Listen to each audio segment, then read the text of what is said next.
কি গো মা, তুমি এমন ভাবে বসে আছো কেন?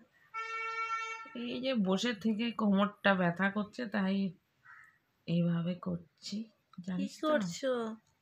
এই তো মন মন ভাইয়ের একটা সোয়েটার করছি। বাবা, এত স্পিড! কালকেই তো অন্য একটা করছিলে।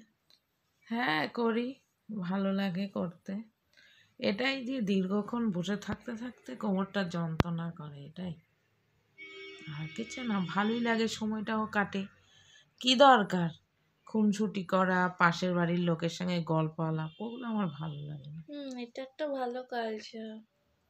নিজের মতো নিজে থাকি, নিজের কাজের মধ্যে ভালো থাকি। তো পুরো কমপ্লিট হলে ভক্তগণের সাথে শেয়ার করে দিও।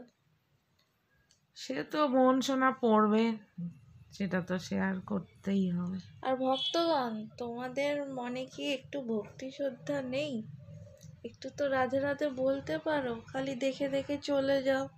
তোমাদের কি মোহন সোনাকে ভালো লাগে না?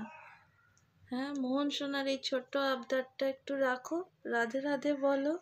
তোমাদেরও ভালো লাগবে, আমাদেরও ভালো লাগবে, মোহন সোনারও ভালো লাগবে। তো বলো রাধে রাধে।